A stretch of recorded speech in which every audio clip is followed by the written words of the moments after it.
The war has already begun. It is just a continuation of past battles. The gods goad us on with the promise of their 7 treasures, rewards for the worthy, the doorway to divinity. Yet buried in the depths of this world lies smoldering remains, a warning to those that dare trespass. That throne in the sky is not reserved for you. But mortal arrogation never stops. None will escape the flames. See for yourself.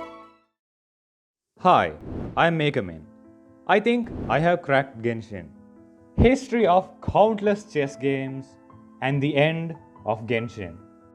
Also the meaning of the ridiculous words Dainsleif speak.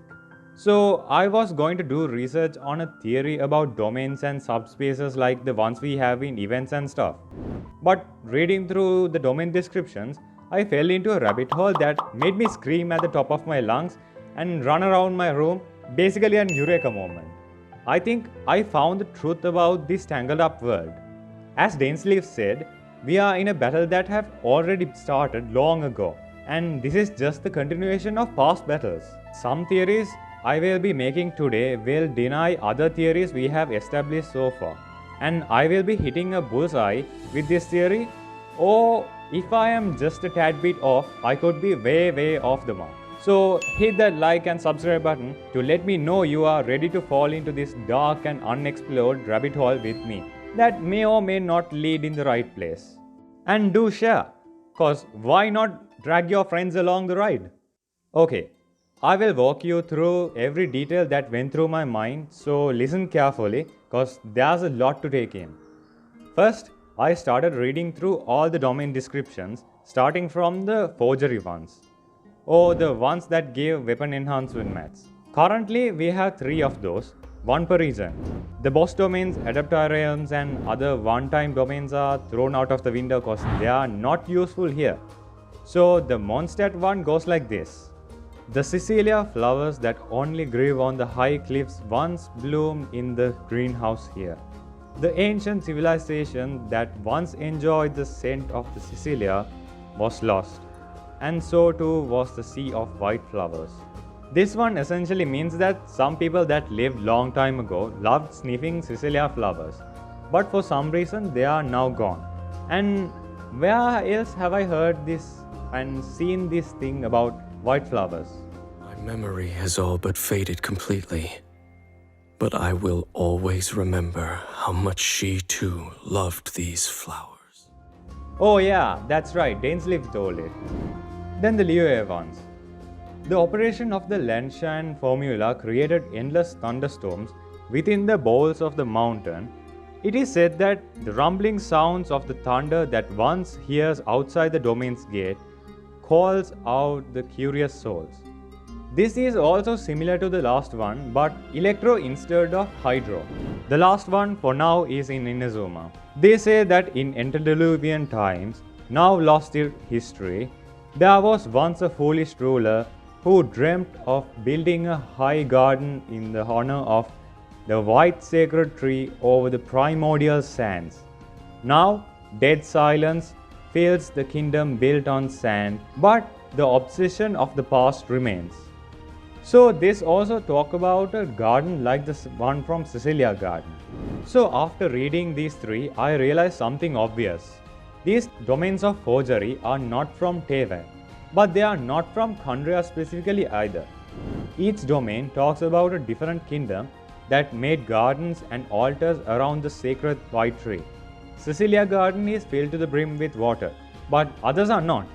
This made me think that these different domains are from different regions from a different continent, just like Teyvat, a continent that has 7 regions with 7 different elemental affinities. People like to keep Khaenri'ah on a pedestal because it's the most notable kingdom in that continent. By the way, from now on, the continent on the other side of Teyvat, I will be calling it the Underworld because that's the name I gave it to it on my first video. So the Underworld, just like Teyvat, has 7 regions with 7 elements. But they do not use elemental magic like people from Teyvat. Instead, they use Kemia. We know that much from Albedo and Dainsleif. This Kemia is not that all-powerful, but the people of the underworld compensated for that with technology that surpassed Teyvat technology by centuries, if not millennia. Take the ruined automatons for example. These domains are a fragment of past, preserved in time due to the distortion of time and space itself. So this is something interesting. You already know that the Gnosis resembles a black row chess pieces, right? And if we assume the Archons have the black pieces, for now, I will give the reason later. Hi, Future Me here. So I did not give the reason, but you can watch this video where I explain it in detail. There should be the other side of the board. There should be the white pieces for a game of chess to exist. And from what I found, these kingdoms that are in the underworld that coincide with Teyvat regions are the regions those white pieces belong to. But the elements of those regions are different from their Teyvat counterpart. According to the forgery domains, White Queen is Hydro, the White Rook is Electro, and the White, probably the Bishop, is Geo. Now with that, another question arises. If these are Gnosis on the underworld side, there should be Archons as well. But as we all know, Khandra is a kingdom in the underworld that is said to have no god. But what comes to your mind when saying a kingdom? A king or a royal family, right? Listen carefully. Teyvat is the side where elemental magic is used, and gods exist. According to our earthly scientific standards, such things are supernatural. But kings are not. They did and do exist to this day. There is a royal family in Britain, and other countries like Arab, Thailand, and Japan have kings or emperors. The similarity between us and the underworld is much more stronger than Teyvat, because we in our world use science, which includes chemistry, which originated from alchemy, which is Kemia in Genshin world. So with this connection, I can say that white Gnosis pieces are possessed by 7 kings from 7 different regions in the underworld. They may or may not have died during the countless wars. To back it up, the Gnostic hymn cutscene shows a kingdom and its king ordering its crowned heir to find a Genesis pearl. Next, I read the 3 talent book domain descriptions. After reading them, they seem different from the previous 3 from the forgery domains. They did not talk about any kingdoms or any hints of the underworld. So the Mondstadt one goes like this. It is said that in ancient times, people would venture into the valley to seek out the ancient tree on the altar. They would whisper their secrets into the tree hall, relieving themselves from the burden of keeping the secrets to themselves. The Forsaken Rift is filled with long forgotten secrets. It says that ancient people screamed into the hole of the tree, but the altar made around the tree was there long before. Liyue is this. Once people who sought the path of the Adepti had to pass the trial of heaven and earth. Taishan Mansion served as the trial of earth. Now that the Adepti have long departed from this realm, Taishan Mansion has also turned into a common treasure trove. This is the biggest hint we get to where these domains originate from. It says people had to pass the trial of heaven and earth, but the domain itself has nothing to do with heaven. It's just an underground cave with a pit of lava. So it's just the earth part. And the trial is to learn from the Adepti. But there is no indication that Adepti created them.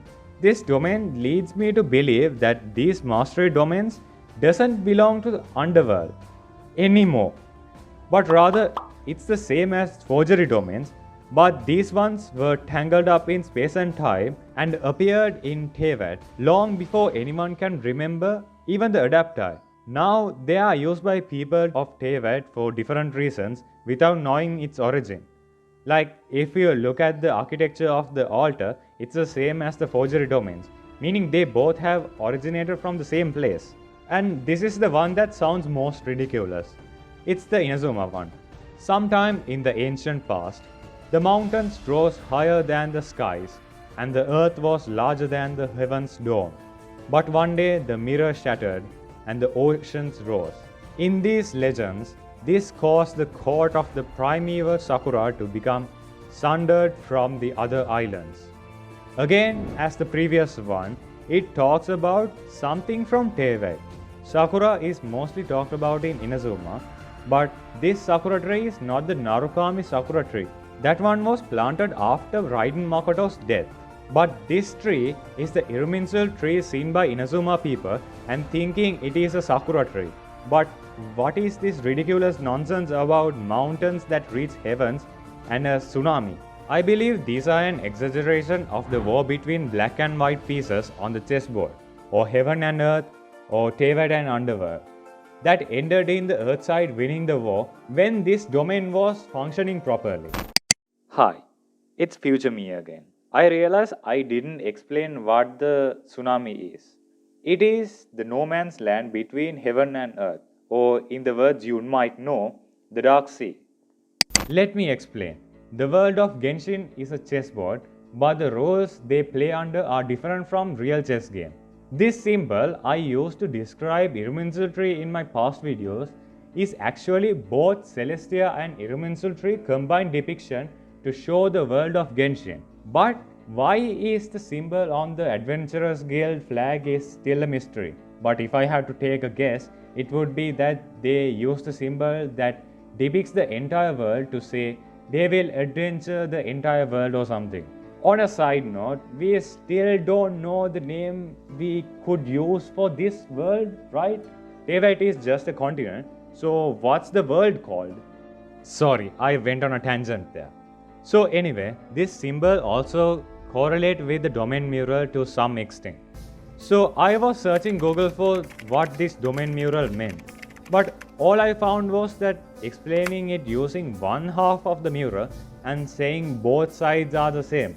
And they all took the 6 eyes looking thing as 6 different things and connected them to the 7 elements, but one is missing. Maybe someone already thought of what this exactly is in the way I saw it. But sorry, I haven't seen it. The 6 eyes are just 3 pairs of eyes. Yes, 3 pairs of eyes from 3 beings. It's that simple. So now if we connect this to Gnosticism, there are 12 archons and 7 are sent to the mortal realm to govern the humans. So there's 7 elemental archons, but 5 are left. In a chessboard, there are 8 pieces, but there are only 7 gnosis with probably the king missing and 1 sustainer of heavenly principles. Now we have our 12 archons, right? 7 elemental archons, 1 king, 3 eyes to resemble 3 overseers, and 1 sustainer. So there are 5 celestial gods, and we figured out that one of them have the king gnosis piece. But as we established before, the domains are properties of the underworld and not Teyvat nor Celestia. So the mural has 2 halves up and down. Since the domains are from underworld, the upper half probably resembles underworld, but it doesn't matter since both sides are the same. This means the hierarchy of the archons from the both sides are the same, but the names used by them are different, and their origins are also different. As there are 5 celestial deities, there are also 5 earthly kings. To solidify this theory, the white tree has 5 rings to resemble the 5 higher beings. So as we came to a conclusion before about the whole world of Genshin being a chess game, the king is the one that should be protected at all costs, as if he falls, other side wins. But to do that, their opponent should go through the pawns and the 7 archons, and only then they could put down the king. With the king, the 8 pieces pairs up. But what about the remaining 4 deities? As I said before, one sustainer of heavenly principles, but she is also a special case. Since she was the one who pushed both the twins back into the Genshin world, I don't think she is biased to any of these 2 factions in heaven and earth. Although she called herself sustainer of heavenly principles, she might also be the sustainer of earthly principles. But well, let's be real.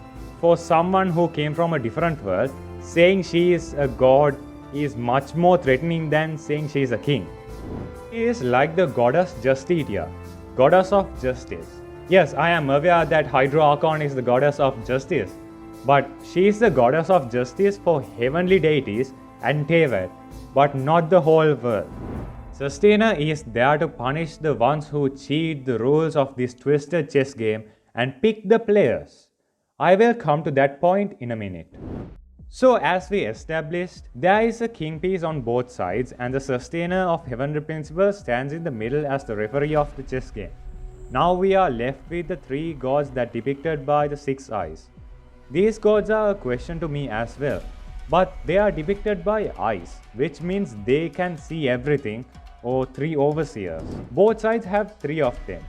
I will not confirm who they are, but there are a lot of candidates for this position, like the three moon sisters who are above the world and watching over it, or Paimon who is watching us. I mean, she admits that she is a god, but no, she is not the king piece. If she was, she shouldn't be moving around so much. The king should be someone like the Soul King from Bleach, have insane power but the movement is limited. An overseer should have knowledge of this world in a higher extent since that's their duty, just like a certain annoying fairy looking guide. But then the question pops up as to, is Dainsleif also an overseer from the underworld? He is a special case, and no, he is not an overseer but someone of an even higher rank than the king. With that, we come back to the sustainer picking the players. Dainsleif also goes back to talking about 500 years ago stuff and even asked us for 500 more of a commissioning him. This has to mean something more than just Khaenri'ah getting stepped on by the gods.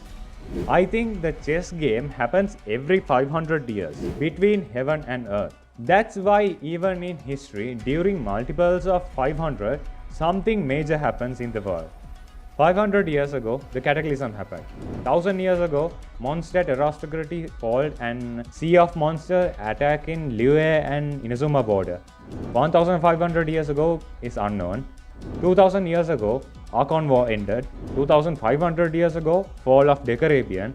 3000 years ago, the start of Archon War. When someone wins the chess game or wins the war, the scale of this world that balances heaven and earth gains one weight. Currently, the balance is heavier on the heaven side.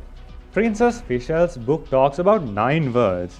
What if these 9 worlds are 9 world resets after 9 chess matches after heaven side tip the scale onto its side?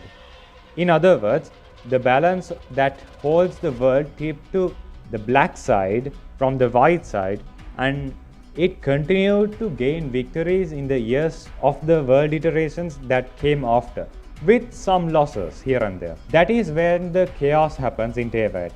But since the balance is still on the heaven side, the effects are less on Teyvat. This whole chess game and balance thing is just metaphorical and actually is a real war commanded by one player on each side.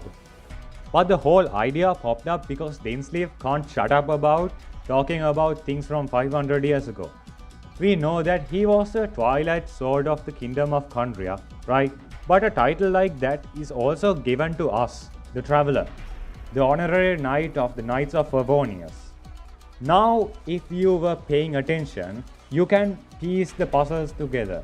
We are the players and are the players who place the black pieces, and our twin is the one playing the white pieces. Sorry Island, I have to debunk your theory on the travelers being the pawns. In a normal chess game, a pawn can promote itself only to one of the 7 back row chess pieces, except for the king obviously. But the travelers can use all elements. This means we have control of all the pieces on our side. Same with our twin, who has full control over their side of the board at the end of our journey, at the end of the game. Then you might ask me, Ekemen, if the twins are not the pawns, who are the pawns? They are the Alazins. People in Teyvat with normal means can only have one element for the rest of their lives, just like a pawn in chess. Once they get promoted to a higher ranking piece, they are stuck with that for the rest of the game. Unlike normal chess, in Genshin, there are a lot more than 8 Alazins. With similarities between the travelers and Dainsleif, we can come to a conclusion that Dainsleif was the winner of the chess game from 500 years ago, when the white side won the war, and now the scale is in one battle away from tipping back to the white side. Also, the she Dainsleif refers to is his once opponent from the black side. I'll leave what happened to her to your imagination. But Gold tried becoming the player by using the Primordial Human project, making a monster outbreak in the process. In the eyes of the Sustainer, this is a violation of the rules, so she destroyed Khaenri'ah as a punishment and wiped the memories of Teyvat people. If you look back in time, Khaenri'ah is not the only nation that got stepped on by the Sustainer. The ancient kingdom of Vendagnia tried recreating the altar used by the people of the underworld underground. That's the peak of Vendagnia domain. And they got punished for that as the Skyfrost Nail shut down their connection with Celestia. The artifact domains and the abyss also have a part in this. According to domain of Guyun, they are like rally points for the army of the underworld, like a campsite or a safe zone for them. And some of these domains are, according to hidden place of Zooformula, they are labs or storage spaces that contain powerful weapons and formulas that the army of the underworld was supposed to use but could never use. That ended up being used by Zhongli at a later time to seal the dragon named Qi. These domains are more modern and are in much better condition than the forgery and mastery domains. This leads me to believe that these were made during the last war 500 years ago. Same with the abyss. About a month ago, I made a theory about maybe 4 spiral abysses do exist, and those were used to bring their army to Teyvat from the underworld. So the domain ages go like this. Mastery domains are the oldest, with even the domain forgetting its history, then the forgery domains with some remnants of civilization, and finally the blessing domains are the newest. It's possible that this war surpassed even the mastery domain era. After diving this much deep, I am starting to believe that the Archon War we know was just one of many, but is the most recent that chose the new generation of Archons. After all, the previous era Archons and their allegiance died off. Just like how domains are from 3 different generations, the Archons who won the Archon War also might have 3 or more generations. So if my theory is correct so far, the end of Genshin is also predictable. We could have played the game when Dainsleif was the white player, but no, you and me, dear travelers, are playing this game as Lumin and Aether. We might be playing to see the end of this war between heaven and earth. The final game of chess will be end in a draw. Then the real creator of this world, Demiurge, will appear pissed about making his game glitched. With the fusion of light and dark, we will defeat him as the final boss. Then we'll replant the world tree using the Genesis Pearl and realign this broken world. The war has already begun, and hopefully, it will not be another continuation of past battles. With that note, I end my observations. Maybe I am just dreaming along with this theory. But hey, this is just a theory in a random dude's head on the internet.